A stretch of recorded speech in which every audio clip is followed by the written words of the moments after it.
stop us from hanging a banner. Not the Hawks, Heat, or even Indiana. It's the Knicks, back on pace, back in the chase. That's right, the 8th seed in the thick of the race. And while you try and react to the shots we be blocking, check out the team that keeps the Garden rocking. Free, hitting threes, playing D. Houston launching jumps from the top of the key. And Ward, doing. All right, guys, welcome to another BK live show. Thank you for everybody that's here. There is no Joe Yoke here today. Unfortunately, nobody could show up, so I'm here showing up as usual. We got another one again, guys. We got another one again. I don't know if you've seen the thumbnail, but we got another one of those people, another one of those media members again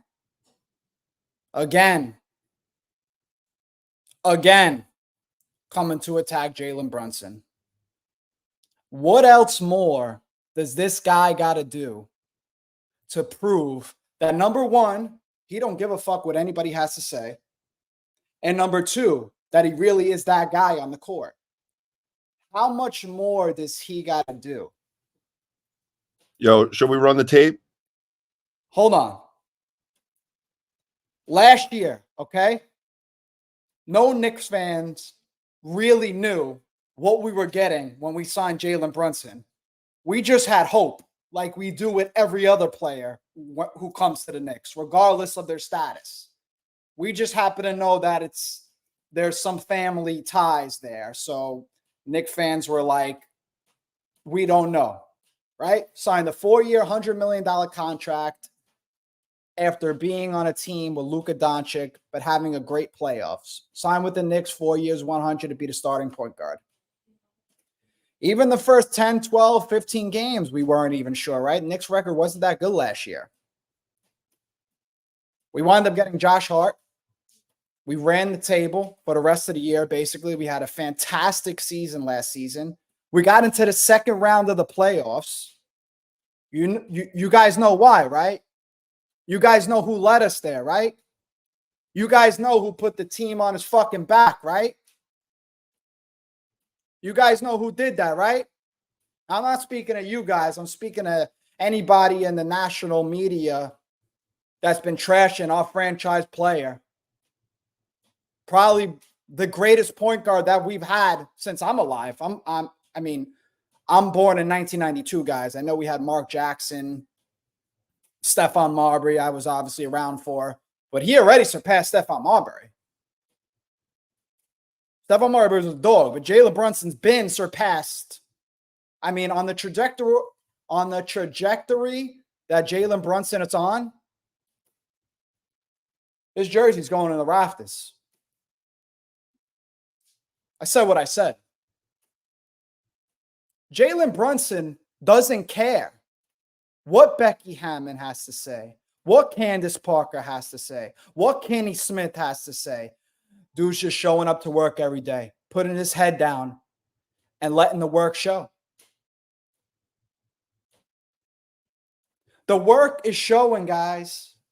The guy's on a burner right now. He's averaging like 30 in the past 7 to 8 games. He just pummeled the Brooklyn Nets. He just dropped 40 a few games ago. What are we doing here, right? The national media has been shitting on the Knicks for goddamn 10, 15 years now, right? And now when you have a guy who's done all the right things, has led the Knicks back to real relevancy, right? I'm not talking about the Amari Stoudemire years and the Carmelo Anthony years. They don't even feel like this year. Those years don't even feel like this year. Now that's saying something. And you know who the guy is that's manning the ship? His name is Jalen Brunson. And everybody better put their respect on that man's name, because he's coming. Play the tape, Vin. I went on my official sheet with Jalen Brunson. Okay. What do you think, Candace? Do you want to talk about Donovan Mitchell? Why you have him as a starter? They're all going to get in. I think they're all. Listen, I went record, and to be honest with you, I think the Cavs have overachieved, given that Garland and Mobley are out, and I think Donovan Mitchell has had a quiet great season.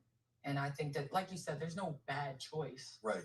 But I just think I gave him the nod over Brunson because of record and because of what he's done without some of his key guys. For me, it was Brunson's consistency. Like, he's been consistent ever since he's been there. He should have been All-Star last year, if we're being honest. But the way he's playing, That's the way that he's boy. playing the games, the way he's bringing everybody along with him and winning at the highest level, his points have went up every year, but so has his assists. And I think he's the clear-cut number one option, All-Star starter for me. You know, I told Brunson, talk about smaller guard and him not being able to carry a team, but he's a bad mofo. Shut your mouth. Yes, he is. Yeah, He plays great ball. So that's I the wanna fuck he give him is. the nod. Donovan Mitchell will also be there. He's also playing great, but you know, I haven't seen a small guy do whatever he wants to do since Iverson. So I like Brunson. What was that? So that wasn't the take. That was the overall take, and then Candace gets into it, which I'm going to pull up in a second. I gotta But, yeah. hear what Shaq said one more time because I don't know if they heard exactly what I heard and whose name he compared him to. Smaller guard and him not. But the way he's Talk about smaller guard and him not being able to carry a team, but he's a bad mofo. Shut your mouth. yes, he is. Yes. And he plays great ball, so I wanted to give him the nod. Donovan Mitchell will also be there. He's also playing great, but you know, I haven't seen a small guy do whatever he wants to do since Iverson. So I like Brunson. I don't think you guys realize, like, coming from Shaq Diesel, one of the most dominant players in NBA history, he just compared Jalen Brunson, the point guard of the New York Knicks, to Allen Iverson. For all those of you who don't know, Allen Iverson probably had the biggest impact on the culture of the NBA and the game of basketball. I mean, we could argue that he easily, I'm sorry, I just want to get in frame here, guys. He easily had one of the biggest impacts in NBA history. And Shaquille, I'm not even talking about the stuff off the court, like how he changed, like the dressing, you know, making it cool to show up to games however you want to dress. That was part of it. But I'm talking about what Allen Iverson has done on the court. Shaquille O'Neal, one of the most dominant players of all time, just compared Jalen Brunson to Allen Iverson. You think that I'm going to take what Candace Parker says into, like, you think I'm going to put that in any type of stock? I'm never going to bash women because I want women to exceed in sports and I want females to, you know, be a huge part of sports culture. It's good for the evolution of the game. But we got to know what the fuck we're talking about if we're going to go talk about Jalen Brunson and the New York Knicks. I mean, I'm tired of the national media attacking us. What else you got for me, Vin? You got something else right now? Yeah. I'm loading it up right now. Booting it up. We got one more, guys. We got one more.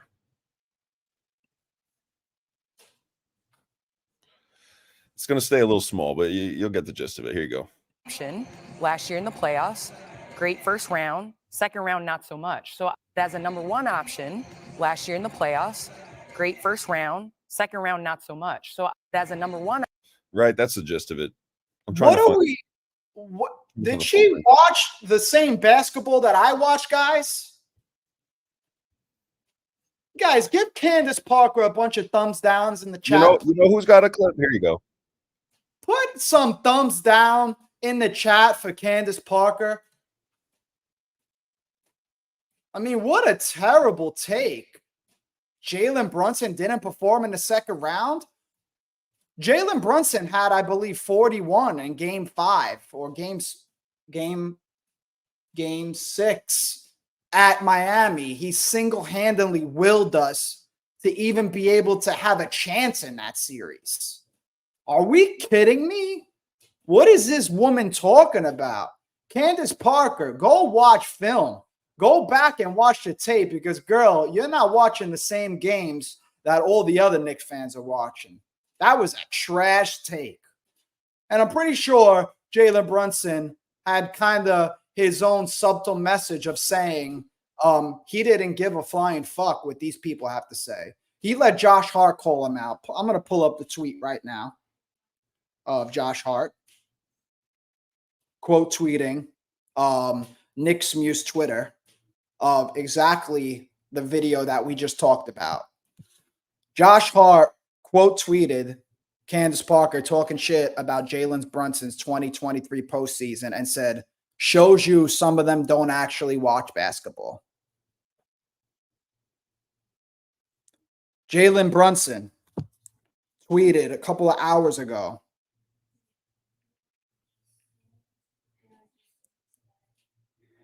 what a lovely day we are having. Jalen Brunson's a good man. If I'm Jalen Brunson, I'm doing everything I can to try to get back at these people for putting bad words on my name, on his name, my name, whatever. I'm talking as if I'm Jalen Brunson. Jalen Brunson doesn't care. He's just hooping, guys. What's with the negative? What's with the negativity? I mean, like that game last night, the whole first half, there was no other player making anything happen besides Brunson. He didn't have that good of a fourth quarter until like the last three he took. It might have been his only 3 points of that quarter. It was obviously one of the biggest shots of the game, if not the biggest shot of the game. Jalen Brunson, that was Jalen Brunson's game last night, guys. This team is Jalen Brunson, guys. Franchise player. Should have definitely been an all-star last year. Will be an all-star this year. Team USA this summer. Didn't win gold medal, but was easily one of the most important players on that team. What does he got to do to get some respect? Because it can't just be from Knicks Twitter. What does he got to do? Knock off Miami in the second round this year? Love that. Love that, John. Brunson is going to continue to shut those haters up. I mean, he's got no choice, guys. I want to talk about, Ange. So Miami gets Scary Terry, right? And the whole media world talking up on the Heat, right? They just got better. Yeah. But in that same breath, that's disrespectful. Jalen Brunson. You're talking about a guy coming off a bad team, going to a team that is good, not a guy who came to a bad team and made them better. Come on.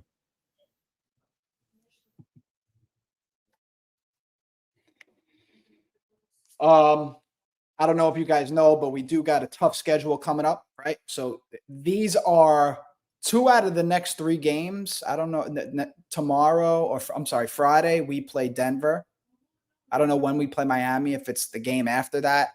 But those 2 games are the games that Jalen Brunson is going to shut up the media for good.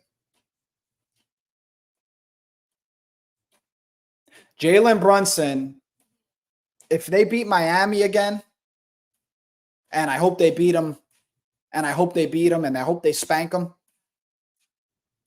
Jalen Brunson's going to be the guy that makes it happen. I just want to check their schedule, talk about what I think or how I see them playing out. Okay. So we got tomorrow, we got Nuggets. We play at home at 7:30.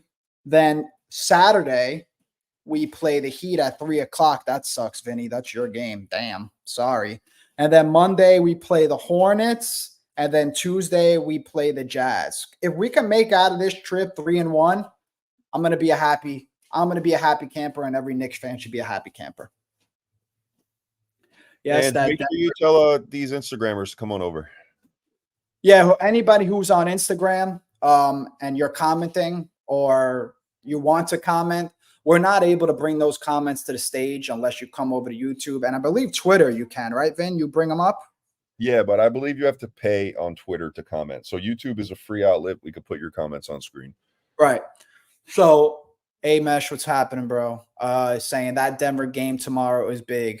Yeah, I mean, it's a good test for the Knicks. And I hope Hartenstein's coming back. Because that'll be a good test for Hartenstein to go up against Jokic. What do they call Hartenstein, guys? They call him the black Jokic of the East. So that would be a good test for iHeart because Jokic is obviously the best center in the league. Hart has obviously played great for the Knicks since Mitch has been out, but this will be the first real test. Nuggets are champions, guys. It's always a good test to show up against the champions. And we're playing at home tomorrow, so hopefully we could rally the crowd. And I want to see if Tibbs actually uses OG on Jokic. Ain't nobody stopping Jokic, but OG guarding Jokic could be interesting. It could be something that we see. Is iHeart playing tomorrow night? I don't know why there has been a bunch of people asking us. I think people like messaged us on Twitter asking us, like, is iHeart playing already tomorrow? Guys, I know that we tweeted a couple of times this season already because we had some news. We happen to have a friend that's inside the organization that is close to the people inside the organization. Give us some news, but we don't kind of reach for that news. If it comes to us, it comes to us. I'm not sure if iHeart is playing tomorrow night. I don't know if iHeart is playing tonight. And to be honest, I really don't think iHeart is going to play tomorrow night. From Instagram, what's up, Timmy? Thank you for coming on by, my brother. iHeart needs some rest. There's a lot of guys that need some rest. Jalen Brunson being one of them. I like the way Precious Achiuwa played last night. I know us, Big Nick Energy. And I wanted to get into last night's game with you. So the Big Nick Energy crew was at Barclays Center last night. We got to see these guys pretty close up firsthand. Precious Achiuwa, not a bad night. Guy looked all right. He looked comfortable last night. Precious Achiuwa has been showing up the last 2 games, and the reason why is because he's playing within his skill set. When Precious Achiuwa does things that he's supposed to do, rebound the basketball, set good screens, roll to the basket, tip offensive rebounds, putbacks, doing the things that he's supposed to do, Precious Achiuwa can make an impact on the court. There's no doubt about it. But when you see him spotting up 25 feet away from the basket, I'm not going to take that too serious. I don't want Precious Achiuwa out on the 3-point line thinking he's Jokic or thinking he's Kristaps Porzingis, because that's the furthest thing from the truth. Play within your game. Listen, it's nice to have a center who's willing to take those shots, and I think iHeart's willing to take those shots as well. And it's nice to be able to have that space. But Precious Achiuwa being a center, there's no need for him to be on the 3-point line, guys. He might take them, but he's not going to make them. But yeah, no, I was happy with his performance. I think one of the best plays of the game last night was it's definitely the fourth quarter. It was a Randall. I believe he was just bringing the ball up court. I don't know if we had numbers, but we might have had numbers. And Precious set a nice screen for Randall. Achiuwa rolled to the basket. Randall threw it right in the pocket. Achiuwa smash. Honestly, I haven't even seen Randall probably throw that pass all season, guys. It might have been the first time I've seen it all season, and he threw it to Precious Achiuwa. And it was a great pass, and it was a hell of a fucking finish. I was damn happy about that. Who else could we talk about last night? Mikal Bridges, guys.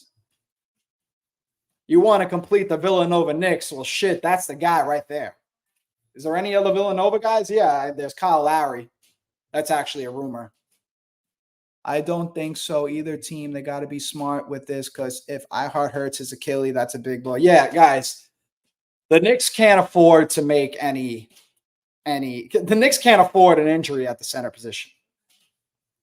And I don't know if you guys seen, but the Knicks have been rumored to Daniel Gafford, who is a center on the Wizards, who's averaging some decent numbers. Let's pull up his numbers rather quickly.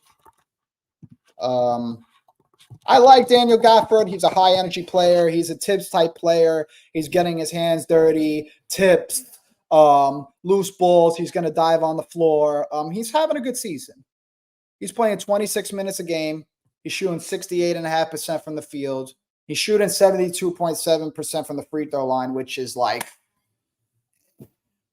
watching Mitch shoot 40-something%. Yeah, that kills me that you're a professional basketball player and you just can't hit free throws. Like, they're free. How'd you make it to the NBA without being able to hit free throws? Crazy. He's averaging 2 blocks a game, almost a steal, and he's averaging 10.5 points in 26.2 minutes. I don't know if the Knicks are really, really looking at Daniel Gafford, and I don't know if they should be really, really looking for front court help, because according to Tom Thibodeau, he says Jericho Sims is ready. And by ready, I guess he means ready to play 15 minutes a game tops. But yeah, we can't afford any iHeart injuries at all. Let's get to the comments here. Jam and Jet, thank you for stopping by, my brother. On good teams, Rozier scored average of 9, 11, and 5. I'm guessing you mean I'm sorry, you kind of lost me there. Can you actually re-comment that, if you don't mind? I don't mind talking about Terry Rozier. No, I think that is what he's saying, because I was looking at Terry Rozier's stats on Charlotte. 11 what? He doesn't average 11. Yeah, no, it doesn't. Maybe 11.5. Something. Yeah, I don't know. Terry Rozier's averaging over 20 points this month. That's all I know. I don't know what that trade was exactly. I just want to see that trade. I want to review that trade, and I want to kind of give my take on why the Knicks didn't go after Terry Rozier. It was a second rounder, I believe, and Kyle Lowry. Was it? Let's check it out. Heat sent Kyle Lowry 2027 first round picks for Hornets scoring punch. The Knicks, if they wanted to get Terry Rozier, that was an easy offer to Vin, let me take care of the comments. That was an easy offer to beat. There's a reason why for everything. So if the Knicks could have outbid that offer, there's other reasons why the Knicks didn't make that offer. It's either one, they think they could get better, or two, maybe the fit wasn't there. Maybe it's not a Tom Thibodeau type of player. Maybe he thinks that's too much of a scoring punch. Maybe he might, I don't know if Terry Rozier's on the last year of his contract, whatever. Maybe it's a personality thing. All these things come into play. And actually, I always overstate when you bring upon a new player, mid-season especially, or during any time of the season. You're taking on a player, but you're also taking on a personality. So we have to make sure whoever we bring in, it's going to work not only on the court, but it's going to work in that locker room that we don't know nothing about what goes on. Knicks locker room seems like a really cohesive unit. You know, you got the Villanova guys. They seem to be all good, funny guys. You got Julius. He kind of thinks he's like the Terminator, the madman in the group, but he seems to be kind of just loosening up a little. Winning does that, guys, also. But, you know, you seen Julius yesterday. He did the celly. I don't know if I'm doing it right, but that was really cool to see, actually. I thought Julius was like so against that, you know, because the Villanova crew is so tight. Randall kind of got to hold his stance strong. So I'm glad he was kind of a part of that. Get to some more comments. I don't give a damn what other diehard Knick haters say. Brunson is the best thing since Stephon Marbury and D Rose. Brunson is what every Knick fan has wanted for 20 years, guys. What year are we in? We're in 2023. I don't know what year we had Stephon Marbury. That was. I tell you what, I enjoyed Stephon Marbury. He was a hell of a player. That was electric at the Garden every night. Team just sucked. But yeah, Brunson is everything we want as a player, as a leader, as a person, listen, guys, this is the first time since Carmelo Anthony, that's 10 years ago when he joined the Knicks. This is the first time that we've had a player so tantalizing that there's going to be players that are going to want to come here and play with him. And I'm not talking no scrub role players, guys. I'm talking about Joel Embiid. I'm talking about Devin Booker. I'm talking about Karl Anthony Towns. These guys want to play with Jalen Brunson. He's that guy. Get to some more comments. Jam and Jet. Knicks need to be smart and not get fleets in the process. Here's another thing I want to talk about, guys. I've been watching the game my whole life. I've been watching the Knicks my whole life. I played ball up until college. I didn't go to college up until high school. Played all over New York, traveled some, know the front offices. You know, I have a good idea of what the NBA is like and how teams operate. I've seen how the Knicks operated. The Knicks are no longer getting fleeced, guys. Those days are over. This front office staff, Brock Aller, for you guys who don't know, the capologist of the Knicks, was formerly the capologist of the Cavs when LeBron, Shumpert, J.R. Smith, Kevin Love, all those guys were able to be on the same team at once. Kyrie, that was a championship team. He kind of put all that together behind the scenes. He got a lot of credit for being able to manage those deals to get Shumpert and JR and whatever other deals he made. So he's on the Knicks now. You got Walt Perrin, who I believe is the advanced scout or just the main scout in general of the Knicks. One of the best in the business at what he does. If I just want to make sure I got his job title right. Walt Perrin gets a lot of credit for everything. Yeah, Walt Perrin, solid personnel, blah, blah, blah, blah, blah, blah, blah. He worked for Utah for a long time, came over to the Knicks once Leon took over. He's made some great draft picks. Quentin Grimes, Emmanuel Quickley, RJ Barrett, all these guys, he was a big part of them. The Knicks are no longer getting fleeced. Leon Rose, whoever he's leaning on, is the right person. Guys, we just got OG Anunoby and we didn't give up any draft capital. Do you guys... We just got OG Anunoby, who is the best defender in the NBA. Yes, I said what I said. For no draft capital. Yes, we gave up RJ and Quick, but in reality, guys, it was really a 1-for-1. We were not signing Quickly next year. It was not happening. And we gave them basically the first pick in the second round. Still not, Knicks, it's a glorified last pick in the first. It's not much. Knicks didn't give up any draft capital and got the best defender in the league. What other trades? Derrick Rose trade. Great trade. Mid-season trade. You guys remember what happened then, right? The Knicks went on a run, made it to the playoffs, lost in the first round against the Hawks, but was a fantastic move, not only at that time, but for the years that Derrick Rose has been on the team. We obviously seen his impact wasn't the same over these past couple of years, but Derrick Rose getting old. Love Derrick Rose. Once a Knick, always a Knick. I'm so happy that man got a second tenure in New York because he really wanted to be here. And I remember watching that dude on Chicago Bulls, and every time it came to the Garden, it was a fucking show. So happy that Derrick Rose got 2 tenures here. Man, he's a fucking cool-ass dude. Knicks always get fleeced? No, Tim. No, those days are over, bro. Knicks haven't got fleeced in years. I don't even know. Did we get fleeced during the Phil Jackson era? I don't even think so. I mean, we did get Bargnani. Yeah, that was Phil Jackson just making dumbass trades. Like, that was just an unnecessary trade.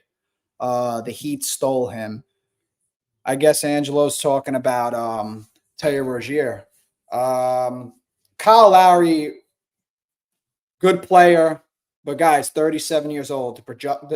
The production is not the same at that age unless you're LeBron James or Kobe Bryant, and he wasn't even that impactful at that age. LeBron James is the standard in terms of being his greatest at his oldest.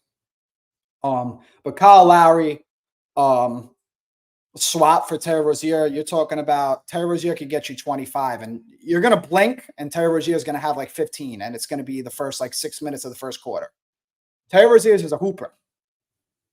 Kyle Lowry, he might come to the Knicks. Who knows, guys? Who knows? Would anybody like Kyle Lowry on the Knicks? He is a Villanova product. He has a great relationship with Thibodeau, not only from the USA, but I guess it's just a mutual respect. Being in the NBA a long time, Tibbs is a defensive coach. Kyle Lowry was a little Lowry and the Knicks have actually been connected for about a decade now, rumored to have met. We almost traded him for Iman Shumpert, I believe, in 2014. And Metta World Peace, part of that deal. World Peace, but I do believe there is a reality where Kyle Lowry comes here. But I don't know if you saw the report. There's 4 teams he cannot go to because he exceeds a certain amount of money. So there's certain teams that are completely off the table for him that you would think he would go to. So what are those teams again? Let me pull it up. Keep doing your thing, and then I'll find it. So yeah, Kyle Lowry might be an option, guys. If the Knicks are not able to manage to get Alec Burks, Malcolm Brogdon, DeLon Wright has I been got rumored you. to. Go You ahead. ready? All right. Yep. So, according to Google, CBS Sports, Lowry is a prime buyout candidate. Due to his restrictions in the NBA's new collective bargaining agreement, he cannot sign with the Denver Nuggets, Golden State Warriors, Los Angeles Clippers, Milwaukee Bucks, Phoenix Suns, or the Boston Celtics, Oh, so all the front runners. essentially. All the front runners. Like I said, guys, if Malcolm Brogdon, Alec Burks, DeJounte Murray, DeLon Wright, if all these guys are off the table and Leon don't think he could pull the trigger or it's too much, or Kyle Lowry's a buyout candidate. That could be a real reality. There was actually a podcast from, I believe, 2019. It was Josh Hart's podcast. I'm sure you guys could look it up. Kyle Lowry and him were on it, and Kyle Lowry just spoke about Tibbs for like a good 30 seconds. So there's obviously some appreciation for each other. Where was I at? Let me take down. Yeah, I wanted to touch on that too, Ange. It's crazy the way the fans look at Tom Thibodeau and the way the players look at Tom Thibodeau. It's almost complete opposite. Yeah, you could listen. There's players that have come out and hold on. Let me actually backtrack, because what Bruce Brown did the other day after the game with the Knicks was the first time I've seen that in my whole life. I've never seen a player openly and publicly talk about basically wanting to be on the Knicks while he was on another team. Let's Vin, can you pull up that quote? Yes, do your thing and I'll find it. I don't want to talk too much on it because I want Vinny to give you the quote. But Bruce Brown, basically after the game against the Knicks, where IQ and RJ returned to MSG after being traded to the Raptors, Bruce Brown basically told the whole NBA that if I can become a Knick, I will be a Knick. All right, you ready? Mm-hmm. Okay, I am a dog, Brown told New York Post on Saturday night before the Raptors lost to the Knicks. I play extremely hard on both ends of the floor, and I could do just about whatever Thibodeau needs me to do. I play extremely hard, Brown said. I would think I'm the type of player that Thibodeau likes. Has anybody ever seen that in their whole entire life? That was listen, look, you got Bruce Brown. Basically just said he'll run through walls to go play for Tom Thibodeau. You got Julius Randle, obviously on his team. He's got to have his coaches back. There's been a lot of players that have gone to bat for Tom Thibodeau. And you got a lot of other kind of little people in this world that have not a lot of nice things to say about Tom Thibodeau. I'm going to put some stock into the NBA players and some of the better players in the NBA that want to play for Tom Thibodeau over you guys. There's something. There's something. Get to these comments. Make sure you remind them on Instagram, Ange. Oh yeah, guys, I'm sorry. We got 51 people in here right now on YouTube and Twitter, but that's not including Instagram. Anybody that's on Instagram, we would appreciate it if you could come over to YouTube. I'd love to read your comment. Your comments won't go up on the stage if you are on Instagram. So if you hop over to our it's not because we don't want to. The streaming software just isn't compatible with Instagram at the moment to show the comments on the screen. Twitter, you have to pay to comment. You have to have a subscription there. So YouTube is a free option for you guys to come on over. Yeah, what he said. Lowry is good for 15 minutes a game. Yeah, that's it. That's all he's needed for. I have a good question. Vin, you got something for this? I don't miss Obi. No, not one bit.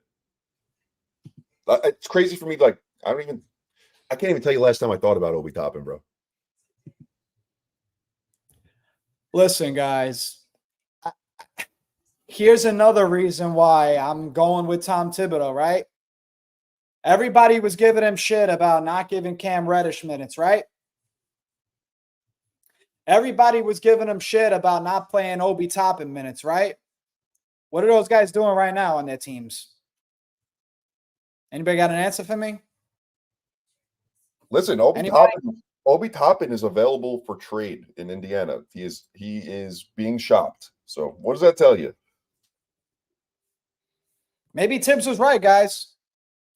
Guys, also, Tibbs. Oh, okay, Vin, you can see the comments. Somebody commented on Twitter. It says it right here. X Will S.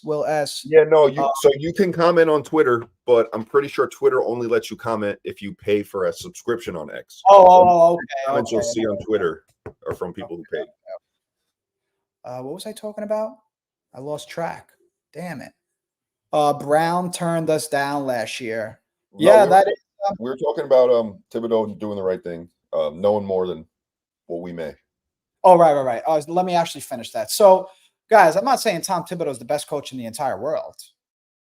You got Erik Spoelstra. You got Mike Malone. You got Greg Popovich.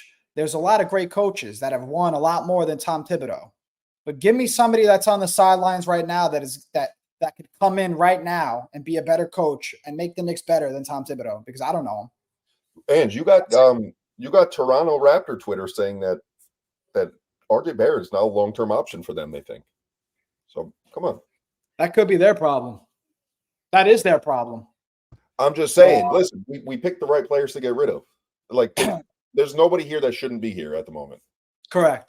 Brown turned us down last year. Yeah. I believe Bruce Brown really wanted to go to the Lakers or the Knicks. I don't know if money had something to do with the Lakers. It had to do with the logjam at that position. I think now he sees there's a window of opening. If you come here, you're going to get the minutes. There's no whatever it was. Bruce Brown took his highest offer, and I don't blame him because how old is Bruce Brown? I don't know. Let's just see. Bruce Brown, how old is he? 27. Okay, Bruce Brown's not going to get another contract like that. Actually, he signed a one-year deal, so he's going to re-sign for something. But this is Bruce Brown's basically bag year, or the next year. You know, he's only got a couple of years left to get it back. So whoever's throwing him the biggest offer, he's going to. So it was between the Knicks and the Lakers. I'm pretty sure the Pacers came in last minute and trumped everybody's offer. And look, he's off the team not even fucking halfway through the season. So I don't know how how's he so wanted around the league? I think it's because of his salary. He's got a very good salary, that $20 million salary. It's a great trade piece. Jonathan Fleming, Tibbs can be stubborn at times, though, but he is okay so far. Yeah, no, I agree with you. I'm sure Tibb has made a lot of adjustments since his early days of Chicago. Even since his early days with the Knicks, guys. I remember people were saying, oh, he's not going to play the young guys. Last year, the team turned around because Deuce McBride and Quentin Grimes got inserted into the starting lineup. Those were the young guys. They turned around the team. But you know who put them in the game? Tom Thibodeau. Regardless if he had no other options, he put them in the game. He put them in the right place. The Knicks started winning after that. He gave Cam Reddish the time, and he turned him into Josh Hart. I don't know what that means, but I'll say one more thing on Cam Reddish, and then I'm not going to talk much more because somebody's going to clip this and make fun of it. He said he's basically saying he gave Cam Reddish the time, didn't work out, and he turned Cam Reddish into Josh Hart. Oh, okay. Okay. I want to talk about Cam Reddish anyway because I love Cam Reddish, guys. I think Cam Reddish is a hell of a fucking basketball player. I think the problem with Cam Reddish is more of his mentality towards the game of basketball and how he perceives himself to be playing the game instead of how I think he should be playing the game and what he shows on the court. If Cam Reddish decided to be the best defensive player in the NBA, he damn well could have a chance at it. He just is focused on being that guy that wants the ball and he's got a little sauce to his game. Well, you're a better defensive player than you are offensive player now. You know what I'm trying to say? You're long. You get over screens Cam Reddish probably gets over a screen better than any guard in the NBA. Or forward. He could play whatever he wants, actually, Cam. He could play 1 through 4 for short spurts. RJ, just Angelo Mashansky says, I just noticed, I know him personally, so I'm just going to say his full name. RJ just didn't fit the way Tibbs needed to play. Toronto has to put him in more of an on-the-ball slasher role, and he's been running with it. Yeah, I'm happy for RJ. I mean, it was clear as day, guys, that RJ, Brunson, and Randall It was just a clunky fit. RJ needs the ball to be productive. RJ needs to take 15 shots to be productive in a game. He's not OG Anunoby. OG Anunoby will never demand the ball. Will make an impact on the court regardless of if he puts up 2 points or 20 points. He's going to guard the best player on defense. And because he doesn't require or demand the ball, but can knock down that corner three-pointer, the floor is opened up for Julius Randle and Jalen Brunson. So the production level actually raised when we subtracted RJ and IQ. I wish RJ the best, man. I probably one of my favorite moments as a Knick was watching that RJ and a quick return to MSG and the reception that they received. That was nice to see because, like Julius Randle said after that game, New York raised these kids. And yes, they still are kids, guys. They're 23 and 24 respectively. These guys came to the Knicks when we were fucking not good. And they brought us to a place that's better than – they brought us to a place that was better when they first came here. Now that they're not here no more, I'm sure they have a little happiness that says, like, I left New York in a better spot than what it was. Wish RJ and Quick the best. I hope RJ becomes an all-star at least once. Big Knick energy, and I'm sure the rest of the Knick fans are really wishing well. You know what, William? You ain't fucking wrong. You ain't wrong. Thibodeau was the coach of the year in year one we hear. And, guys, let me read off that roster. Let me read off that damn roster. Let's read this damn roster, Vin. Okay, guys. I'm surprised you don't know it by heart. No, I mean, I can name most of them, but I just wanted to read off the screen. We had RJ Barrett. We had Ignas Brazdinkis. That was such a stinker of a pick. We had Reggie Bullock, Tibbs' favorite, guys. Alec Burks, Taj Gibson, Jared Harper, Kevin Knox, Nerlens Noels, Frank Ntilikina, Elfrid Payton, Norvel Pell, Elfrid Payton, God, I hate reading that name. Theo Pinson, Emmanuel Quickley, Julius Randle, Austin Rivers, he was gone by midway through the year. Mitchell Robinson, Derrick Rose, who we acquired midway through the year. Dennis Smith Jr. was on that roster at the beginning of the season or something. Whatever. And we had Obi Toppin. That roster was not a good roster, guys. That roster was not a good roster.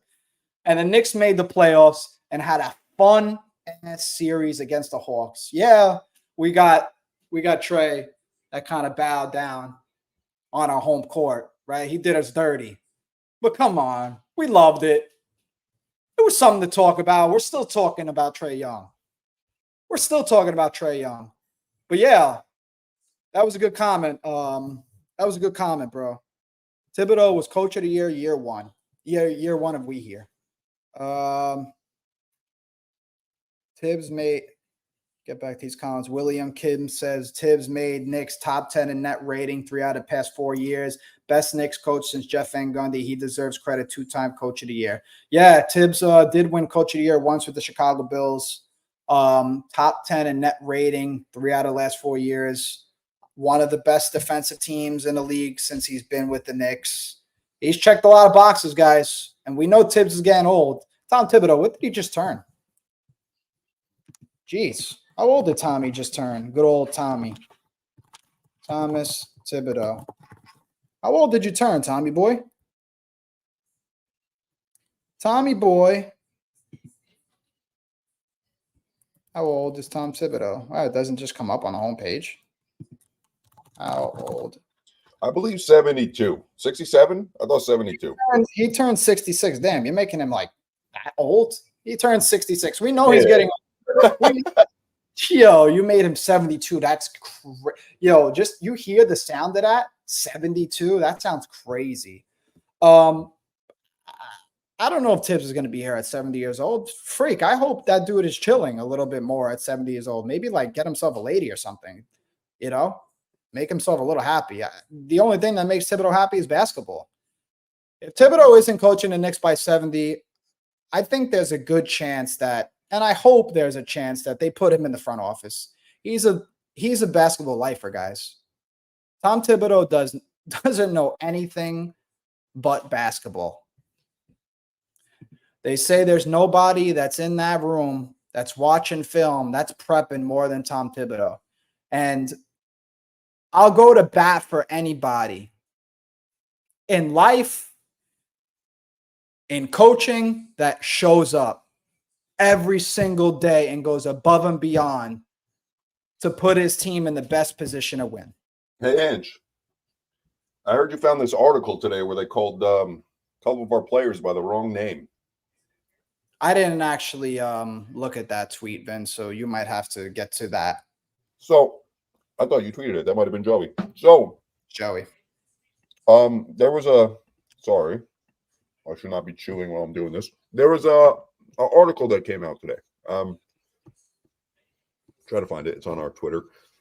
All right. So ESPN put out an article about last night's game, and there were a couple typos. They called Precious Achiuwa Prince Achiuwa, and they called Josh Hart Jason Hart. So, it gets to a point where do they really, is it Knicks for clicks? Is there What's going on? Where's the checks and balances in this national media that this is allowed left and right? Who's in charge? What's going on? You're telling me that article isn't getting submitted to like a senior editor and not rereading it 25 times and using 25 different programs to spell check that thing? What is going on, guys? Stop the disrespect, will you? It's the New York Knicks, baby. We run this shit. Yeah, we're about 47 minutes in. If anybody's got any questions for Angelo, please throw them in the comments. We'll probably run this for about another 15 minutes or so. Correct. Today's the 10-year anniversary of Melo's 62-point game. That's pretty cool, guys. What else can we talk about? Ange, who's your candidate? Who would you like to see land here? Alec Burks? I'm not going to be mad if we get Alec Burks, but I'm not going to be all that I'm not going to be doing what I do on New Year's as an Italian. We do the pots and pans, I mean, I used to do that, but I ain't doing it at 31. But yeah, I ain't hitting no pots and pans for Alec Burks getting traded to the Knicks. This will be my face if we get Alec Burks. The main target should be Malcolm Brogdon. The main target should be Malcolm Brogdon. And the Knicks have to be careful with whatever they offer because nothing we do now can hurt our chances at getting a big fish within the next year. Those big fishes, guys, we don't really know who they could be. Once the playoff comes around, and could be some upsets, could be some unhappy players. And I feel like now would be a perfect time. Didn't someone tell you something about someone saying something in somebody's ear? All right, you want to make it that time? Okay, Yeah, fuck no it. problem. I don't know if you guys want to screen record this in advance or you could just clip it later on. But we did get some insight. Vin, is there any way you could pull up this thing on screen quick? This picture? Let me see if I can find it. Or I could just screen share. No, I can't screen share from here. But we do have some news. Well, we've had some news that we've yet to release. But you know what? We're just gonna do it. Whatever. Stay tuned right here for a second, guys. Vin, what's going on?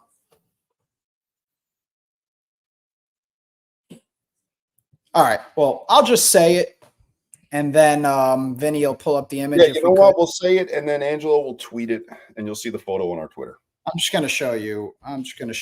Yeah, put it up on the screen and just show the camera.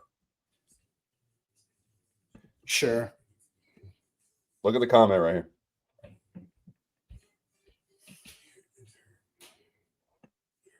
Sorry, guys. Give me a second here.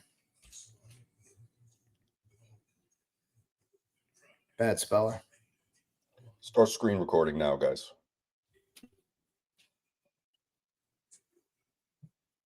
I don't know if I can find it. I believe you texted it to me. Yeah, I ain't doing all that. So we have. I'm not going to tell you, but I got to keep. We can't have dead air. We like we said, we have a friend inside the organization. When they feel it's necessary to pass on some stuff to us, they do. This is something we've known for a few weeks now. Okay, so if you guys remember, I'm pretty sure, did we play at the Garden or did we play at Philly, whatever the case may be? Joel Embiid and Jalen Brunson did kind of hug it out, and you know how these NBA players are so weird, and when they talk after games, they're like this or like this, all types of weird stuff. But Jalen Brunson and Joel Embiid did exchange a hug, and supposedly, not supposedly, Joel Embiid told Jalen Brunson to save him a spot on the Knicks. And he didn't say within the next year, didn't say in the summer. He told him to save him a spot on the Knicks. Joel Embiid could possibly be back-to-back MVP. Easily the best and most dominant big man since Shaquille O'Neal told Jalen Brunson to save him a spot on the Knicks. Let me go over that story rather quickly again. Joel Embiid and Jalen Brunson had exchanged pleasantries after the game in either Philly or MSG, the last time we played them.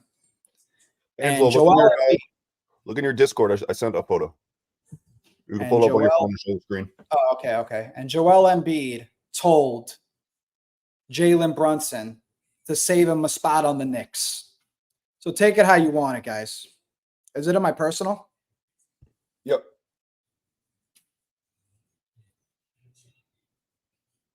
This is the picture, guys. Let's see if you can see it.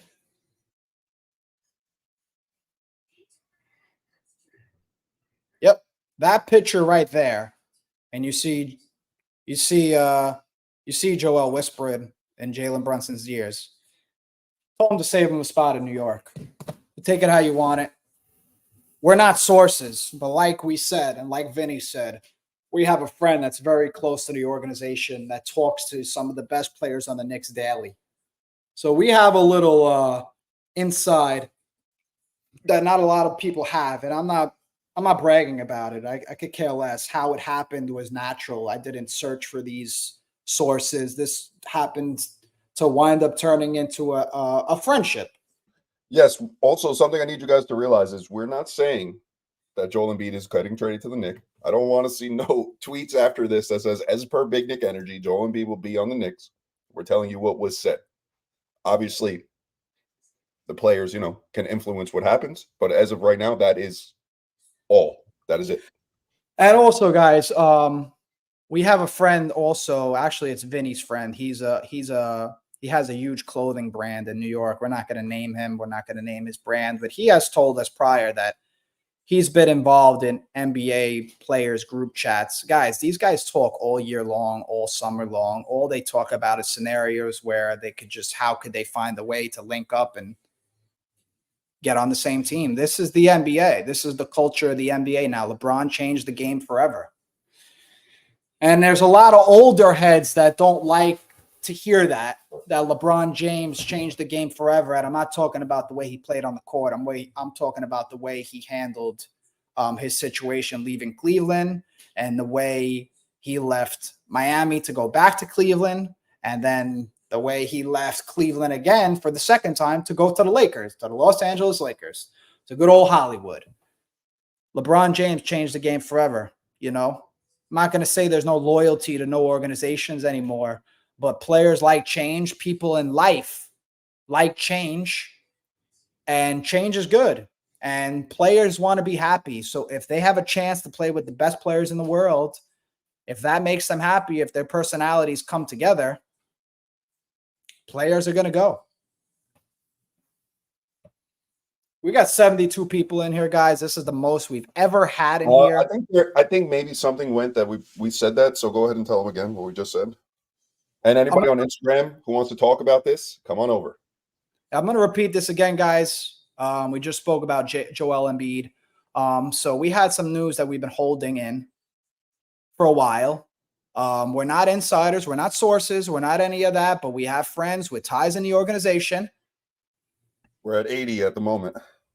This picture right here that I'm going to show you,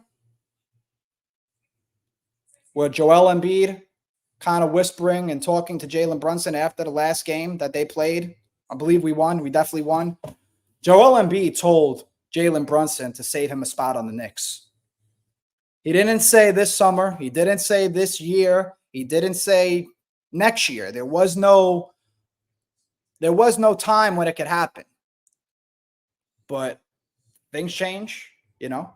And if Philly gets knocked out of the first round, Joel Embiid could very well be traded to the Knicks. So take it how you want it, guys. We are not sources. We are none of this. But if you followed us over the past 3 years or so, we're actually 4 for 4 or 3 for 3 on any news that we've gotten. So I'm going to actually say the first news that we broke a couple of years ago during the Donovan Mitchell and RJ Barrett, that whole scenario where Donovan Mitchell was for sure coming to the Knicks. We found out through somebody way before Woj announced it that within the next 24 hours, this is actually in our highlights on Twitter. So if you go to our highlights and you scroll all the way to the bottom, there's not many in there. There's not less than 10. You could see the tweet. We knew that RJ Barrett was going to either be traded as part of the Donovan Mitchell deal, or he was going to be extended. I believe we tweeted that sometime midday. I don't know exactly what day. I'm not going to go on my Twitter and look.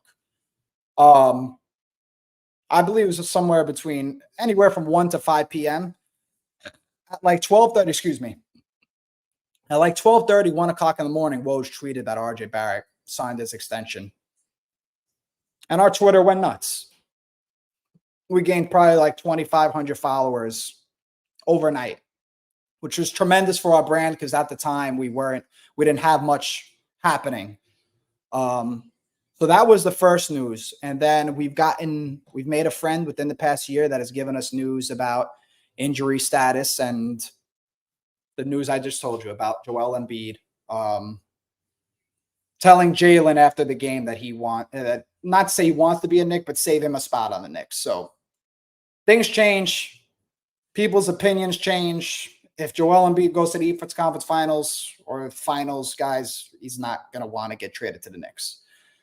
Take that how you want it. We got a lot of people in here. I just want to thank everybody for joining. This is awesome. This is the most we've ever had. If you want, go to our website. I actually got to update the website, but there is a lot of stuff on sale. BigNickEnergy.com. We got a lot of cool merch on there. We got a lot of Jalen Brunson merch. We got Anunoby merch. We got probably the coolest merch in all of the Knicks game. No offense to anybody, any of these other brands that make merch. Everybody has good stuff, but I'm going to sell my stuff. So you could go there. Got some good sales. Hoodies are right now $27. They're normally $40 and over. T-shirts are $25. They're normally $30, $35. So we appreciate any support from you guys. That's the only way we could keep this brand going is if you guys keep supporting us. So thank you. Follow us on Twitter, on Instagram, Big Nick Energy, Big Nick Energy _ on Instagram, Big Nick Energy regular on Twitter. And YouTube, if you could please share, comment, anything you could do. We've really put a lot of time into this brand. We really put a lot of time into YouTube. And for those of you who don't follow us, there's normally a couple of other people. There's actually 3-4 people that kind of get on these streams with us. You got Joe Yoke, you got Mills. These guys have really ran our YouTube for a while, and we're very close to being monetized. So soon, we could possibly getting some super chats with the support of you guys. And, that makes Joe Yoke happy. These guys, we're doing it for the guys that work for me and Vinny. We want to see these people excel into the sports media world forever, because I'm Big Nick Energy forever. But as far as anybody working for us, if they can't stay with us forever, I want them to get jobs at ESPN, CBS Sports. I want them to reach the moon. So once we get monetized, which is hopefully soon, and we're able to receive super chats, we obviously would appreciate everybody's support here and appreciate everybody's support in general. Yeah, so where are we at right now? Can we revisit the Candace Parker talk? Vin, you want to play that video again? Yeah, give me a minute to set that up. Okay. Yeah, no, guys, we could talk about Candace Parker. We could talk about Becky Hammond. We could talk about who else? Gilbert Arenas. I mean, that's another one, guys. I don't know where he's coming from talking about the Knicks all the time, but he's on some other type of stuff. I'm going to be honest with the video. The video clip is about like 4 seconds long. Essentially what she said. And I don't think it's so much of her putting Donovan Mitchell above Jalen Brunson in the All-Star. It's more that she has a platform that you're required to do your homework. And she went on air and she said that Jalen Brunson was good in the first series versus the Cleveland Cavaliers, but stunk it up versus the Miami Heat, essentially, in short. So which means she did no research. And this is what the attack on her is via Twitter. It's not that first off, it's not that she's a woman. And we saw some people on the internet saying that, Knicks Twitter only attacks women. Do your homework. Everybody do your homework. We attack anybody who's invalid about their takes on the Knicks. But yeah, her platform and her being able to say these things about Jalen Brunson without any checks and balances is what the Knicks fans were attacking today. I hate to get angry again because I feel like at the beginning of the show I was giving a lot of anger. But I'm sick of everybody on the national media coming at Jalen Brunson and the Knicks. We got one guy who supported the Knicks heavy this season. Vin, can you take a guess who? ESPN, national media guy, former NBA player. Oh, it's Big Perk, and surprisingly, you know who Big else? Perk. You know who else? Kevin Garnett. Shout out Big Perk and KG, man. Hey, you know what? And Shaquille O'Neal. Shout out Big Perk and KG, man. Regardless of them being Celtics and them probably hating the Knicks just because we're the Knicks, they're showing love to the Knicks when they should be showing love to the Knicks. And Paul Pierce, that little, I don't know if you guys seen that that video where KG and Paul Pierce were going back and forth about who's the dogs in the league. Paul Pierce made it seem like he doesn't watch the Knicks. I call cap on that. I call cap on that for sure. Arenas is washed up. I think Gilbert Arenas is kind of like a little like way too clickbaity, and it's so intentional that you could just tell. Like you could just tell he's literally just talking about the Knicks just because he knows that's going to get the most attention. And I'm going to give him the attention. I'm going to give him the attention. Gilbert Arenas, great basketball player, doesn't know shit about building a basketball team. Doesn't know shit about building the basketball team. Great basketball player. Kind of a little crazy with his antics. Don't need to go much further into that. If you guys know, you know. Gilbert Arenas, just stop talking about the Knicks, bro. Here actually commented on actually, can I get to those? Can I get to that comment? Then I'm going to get to that comment where he commented on our post with Mills.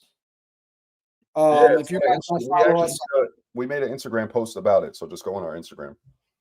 No, I'm gonna read it. I'm just gonna read it. So basically, guys, Mills, who is part of Big Nick Energy, she kind of made a funny reel about Gilbert Arenas saying, Jalen Green is better than Julius and Jalen, or that it was something that if the Rockets offered Jalen for Julius and Jalen, that the Rockets would say no, which was literally the craziest thing he's ever said probably in his whole life. So we made a funny reel about it, and it was a collaboration vid, and Gilbert actually commented on the post. He wrote, "Yes, I stand by that. New York City needs a star. Quotation Mello was a star. Having a good team is cool, but that doesn't help nothing when it counts. LA has a star. Boston has a star. Philly has a star. New York City has good players. Just for the final point, Jersey sells. Jordan Poole and Golden State as a bench player ranked number 15. He beat out your all-stars. Kemba Walker, number 11. The last New York Knicks top jersey sellers, Kristaps made it every year, number 7, number 15, most popular.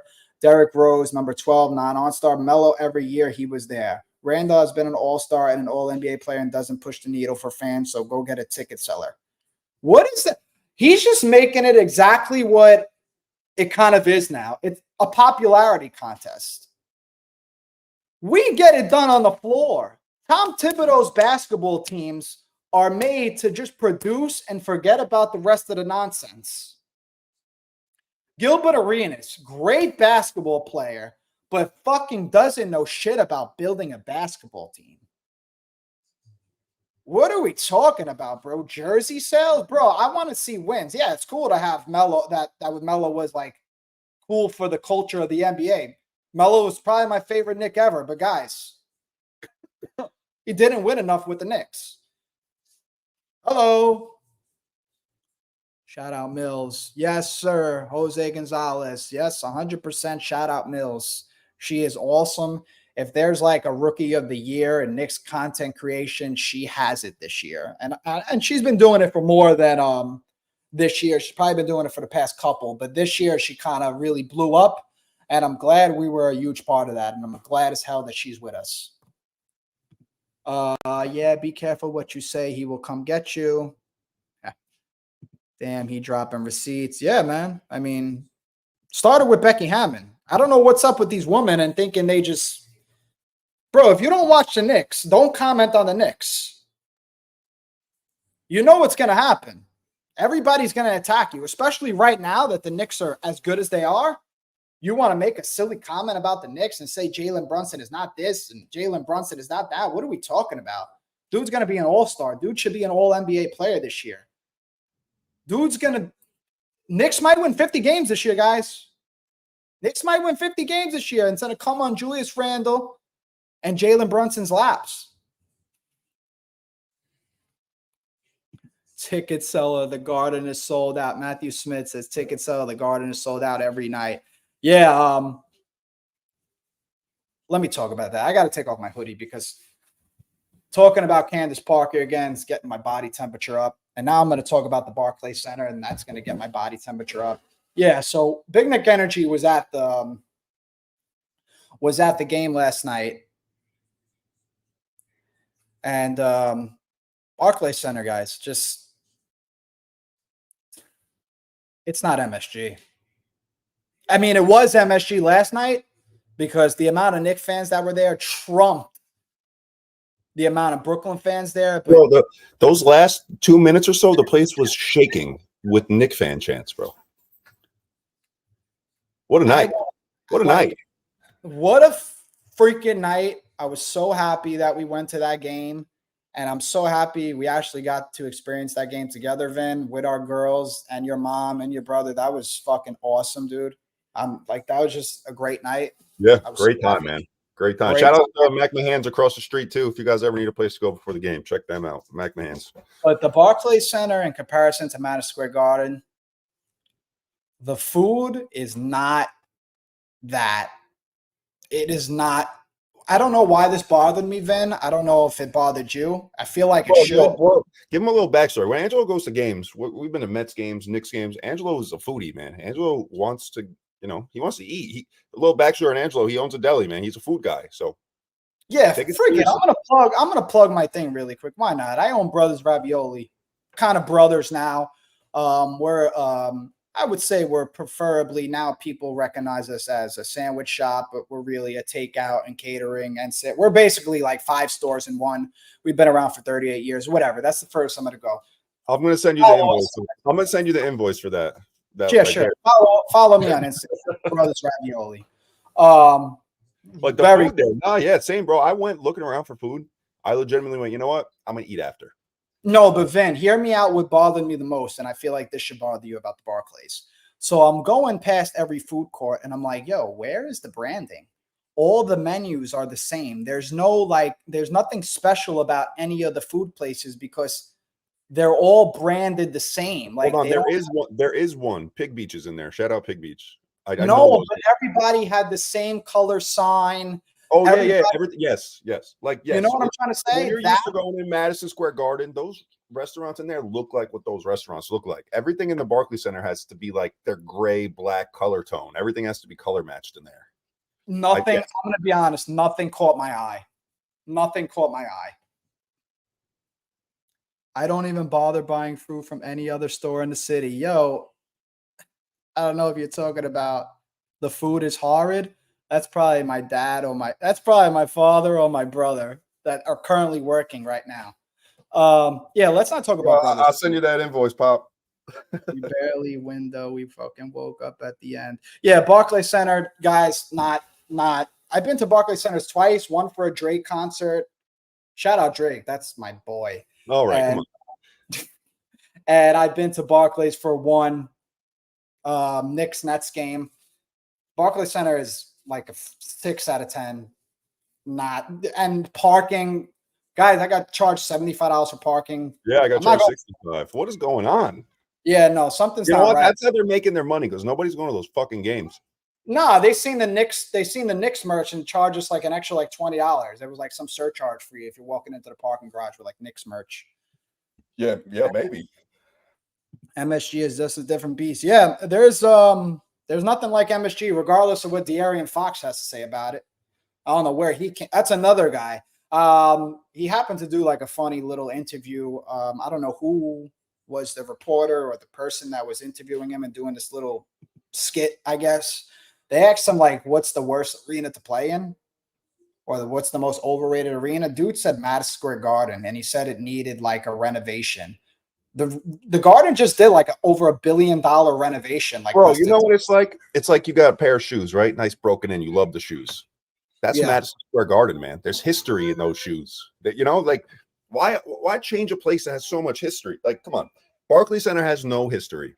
The only history they got is Kevin Durant and their little failed project. All right, we're not going to change the Garden. Yeah, salute, BKE, and peace to the chat. We're not going to change the Garden to appease the new generation of basketball players. The Garden is our history.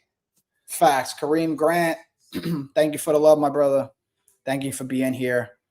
Damn, I don't know what to talk about. This went phenomenal. Vin, any other talking points? I'll stay, but I'm losing like what I'm trying to talk about. You want to talk Nets a little bit? Because I have a write-up I wrote about. Yeah, you want to get on camera for a couple minutes? No. Okay, no, I got a lot going on over here. But I did this morning take the time to put a write-up together about the history. Let's do it.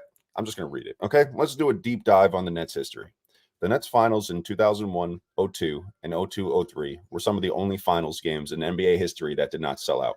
They moved their arena twice before landing in Brooklyn, once at the Izod Center in East Rutherford from 1981 to 2010, and then at the Prudential Center from 2010 to 2012. And I know there were other places. I'm just talking about more recency, okay? These moves didn't enhance ticket sales. They were having problems selling tickets in Jersey. I think that was generally known. Owner at the time, Bruce Ratner, had a bunch of real estate over in Brooklyn called the Atlantic Yards. He wanted to put buildings, stores, basically what you'd see in like a upper grade shopping center in New York City. And he knew that bringing a team to Brooklyn would make him easier to do that. So they did that. And the sad part about it is November of this year, Greenland USA defaulted on $350 million of their loans to complete the Atlantic Yards project. And now their remaining development rights to the Atlantic Yards were slated to be auctioned January 11th, 2024. So like saying all this, the Nets going to Brooklyn was a failed experiment. Jay-Z got out early. The whole like the face of the move. Yeah. So It didn't work. Don't talk about Madison Square Garden when the arena you play in still owes money. You said it exactly as is. I mean, their biggest failed experiment, besides Jay-Z hopping on and just and just like branding it the Brooklyn way and all these Jay-Z music sound effects, was signing Kevin Durant and Kyrie Irving and getting James Harden midway through a season. And guys, they had three of the best players in the whole entire world I don't think people understand, like, the NBA. When they're in the NBA and they're one of the best players in the NBA, that means that they're one of the best players in the whole entire world. They had Kevin Durant, Kyrie Irving, James Harden. I'm not going to mention DeAndre Jordan's names because he stunk when he went to the Nets. And they didn't even matter. Even when you went to the Barclays then as a Knicks fan, it was how it was last night. The Knicks ran it. The Barclays is basically MSG2 when the Knicks play the Nets. If you guys didn't hear the interview of Mikal Bridges last night, a reporter, I don't know who it was, but shout out to him because this was awfully spicy and it could have gone bad if it wasn't anybody but Mikal Bridges. They asked him about basically hearing the Let's Go Knick chants down the stretch of the fourth quarter. Let's see if you guys could hear this through my phone. Person in here is not the words how would you describe it? You know, any person in here is not fun. You feel like you're in a away game at home, so that's for any person sitting in here, any person alive. So basically, he just said it's not fun while you're at home and it feels like an away game. God damn, it must suck to be a net when you play the Knicks. It's got to just suck to be a net in general with the Knicks are in town. And I'm going to quote. What kind of FOMO you think he had after last night? He's trying to find the way up Brooklyn Nets like immediately. Probably this morning he's reaching out to his listen, I'm not a body language expert, but look at that. Just watch that video. Oh, I am. I'm going to call myself one after last night after seeing that. Mikal Bridges, there's no way in hell that he wants to stay with the Nets long term. I mean, listen, there were some rumors this past summer about Damian Lillard going to the Knicks, and I think that was a real possibility. Dame shows a lot of love to Mikal. That didn't work out. But even the players that would be coming on to that team to join Mikal, they got to be thinking the same shit. We got to compete against the Knicks to run this city. That shit matters, guys. That shit matters. Hold on. Ignore Candace Parker. Gideon Amankwa, I'm sorry if I'm pronouncing that wrong, said ignore Candace Parker. Don't listen to her. Brunson averaged 31 on 50% shooting versus the Heat and had games of 38, 32, 40, 38, 32, 30, and 41. He also had a game of 11 assists, 7 assists, and etc. Yeah, I mean, you hit it on the nose, man. I was a little worried that, like, the Jalen Brunson experiment last year, it wasn't an experiment once we got to the playoffs, but I was a little worried that the Heat were going to just kind of pounce on him and he wasn't going to be as impactful because I had bad PTSD from when I don't know if you guys remember this, but I do.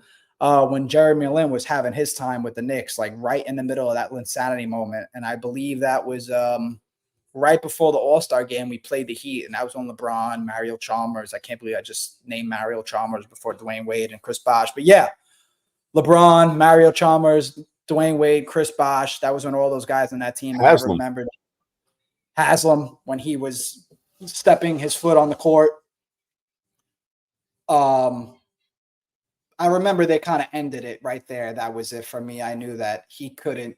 That stretch of insane play wasn't going to last forever.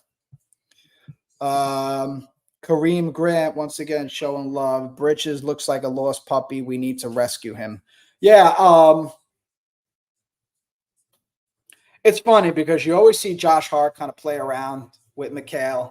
I forgot. We've seen it this summer. Josh did something funny and he was like, call me or something like that. And he just did it last night again. He was like, call me, bro. He quote tweeted actually that video that we just spoke about, how Mikal was like talking about Knicks chance at Barclays. Josh Hart quote tweeted, and I was like, call me, bro. I think Josh Hart just loves, he's a real life Twitter troll that happens to be playing in playing in the NBA.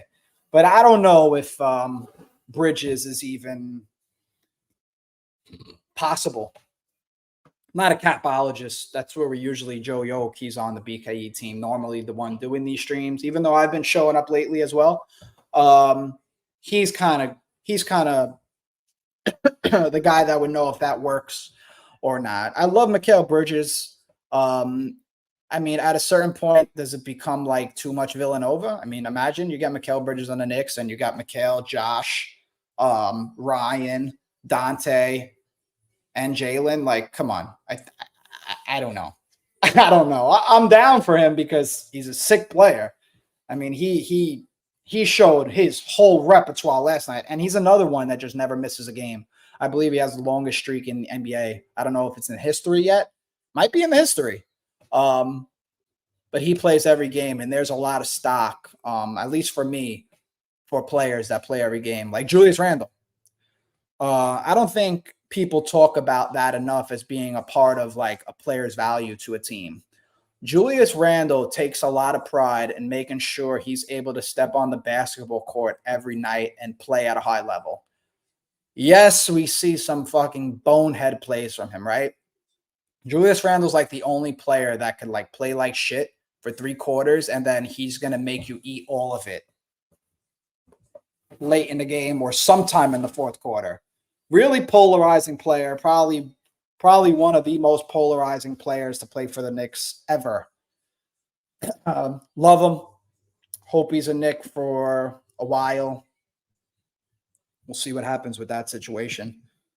Gideon says, I don't understand why CP would say a rubbish opinion that Brunson underperformed versus he the facts prove her opinion is wrong and invalid. Yeah, I mean, I just don't think she watches much Knicks basketball, and that's totally okay if you don't watch Knicks basketball. But here's my thing.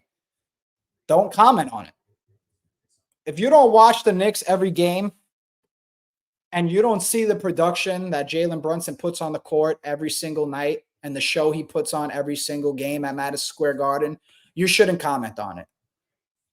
Jalen Brunson is that guy. And this is his team. This is his franchise. This team's only going to go as far as Jalen Brunson goes. We just need one more guy with a white hat. I know Melo says we need a white hat guy, but we got one. You just need one more. Randall's not the white hat guy. And Julius Randle, if we happen to get one of those white hat guys, I'm just going to say Devin Booker because I feel like that's the ideal. That is like the prime 1A target. If I was to just pick a name out of hat and I wanted it to be one, it's Devin Booker. But if we were to get like a Devin Booker and Julius Randle as a third option that doesn't require to shoot the ball 18, 20 times a game, Julius Randle will be the best third option for the Knicks in terms of doing the dirty work, which he does. He does rebound the ball. I don't know if he had a lot of rebounds last night, but he could get down there. Julius Randle's throwing elbows. Julius Randle's throwing shoulders. Julius Randle's doing whatever he got to do to impact the court for the most part. And him being a third option would be great for the Knicks.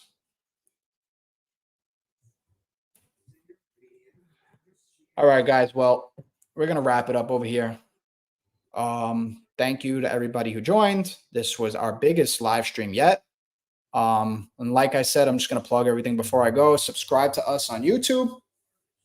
Follow us on Twitter. Follow us on Instagram. Spend some money at bignickenergy.com while there's a sale still there. Like I said, hoodies were $40. Right now they're $27. Shirts were $30, $35. Now they're $25. There's some cool flags up there that you could put kind of like on a wall like that.